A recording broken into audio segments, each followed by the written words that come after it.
Ada yang menarik hari ini.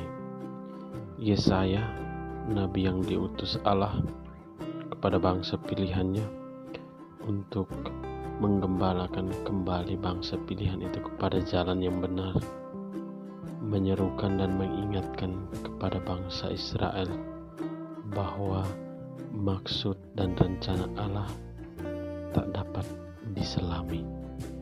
Pikiran dan maksud hati Allah tidak mampu untuk dideteksi. Nabi Yesaya mengungkapkannya dengan mengatakan bahwa rancanganku bukanlah rancanganmu, rencanaku bukanlah rencanamu. Allah ditempatkan sebagai yang paling tinggi, yang tak mampu disejajari oleh siapapun dan oleh apapun itu. Maka Yesaya mengajak semua mereka yang berada dalam jalan mereka masing-masing yang mungkin menjauh dari Allah untuk mendekatkan diri dengan Allah, untuk kembali mendengar titah Allah, untuk kembali mendengar perintah Allah dan menjalankannya. Ungkapan Yesaya, rancanganku bukanlah rancanganmu, rencanaku bukanlah rencanamu, menjadi sangat nyata di dalam diri Rasul Santo Paulus, seorang pembunuh dan pembantai orang Kristen yang kemudian dipanggil dan diubah oleh Allah untuk menjadi seorang pewarta yang handal. Ia sadar bahwa jalan hidupnya, liku-liku hidupnya di luar kendalinya sendiri. Ia percaya bahwa segala sesuatu diubah dan dibaharui oleh Kristus yang tersalib, sehingga baginya hidup adalah Kristus dan mati adalah suatu keuntungan. Demikian keyakinan dan iman Paulus, sekaligus mengamini bahwa rencananya tidak mampu menandingi rencana Tuhan. Demikian kerajaan Allah itu diumpamakan dengan tuan rumah yang keluar mencari pekerja untuk kebun anggurnya. Semua yang bekerja telah mencapai kesepakatan tentang upah sedinar sehari. Tuan rumah itu tidak menetapkan rentan waktu atau jangka waktu atau banyaknya jam kerja. Ia hanya bersepakat sedinar sehari.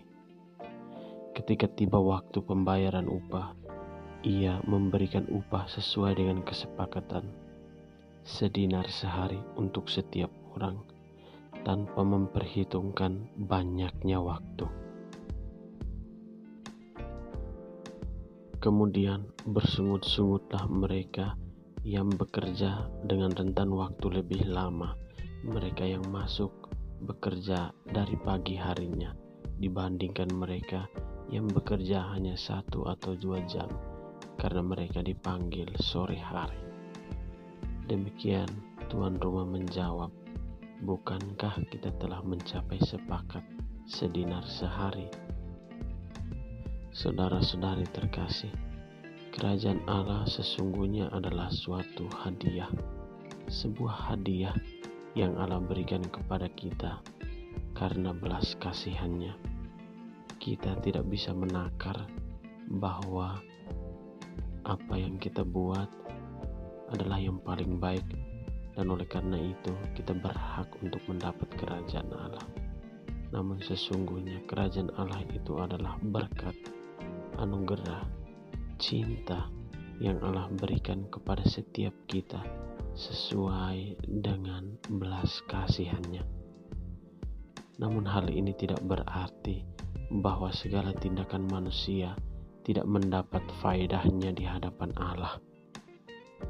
Sebab Yesus sendiri berfirman bahwa bukan orang yang setiap hari berseru Tuhan, Tuhan akan masuk ke dalam kerajaan Allah, tetapi mereka yang mendengarkan firman Tuhan kemudian melaksanakannya di dalam hidup. Demikian firman yang diberikan kepada kita adalah suatu kesepakatan yang dibuat oleh Allah dan kita sebagai manusia. ketika kesepakatan itu dipenuhi, niscaya kerajaan Allah akan menjadi milik setiap orang yang percaya. Semoga kita semua yang mendengarkan firman Tuhan berusaha dan dikuatkan untuk melaksanakannya di dalam keseharian hidup kita, di dalam keluarga kita, di dalam lingkungan kita, di dalam masyarakat kita. Dan kita mohon Tuhan untuk bantu kita agar sabda itu sempurna di dalam tindakan belas kasihan kita.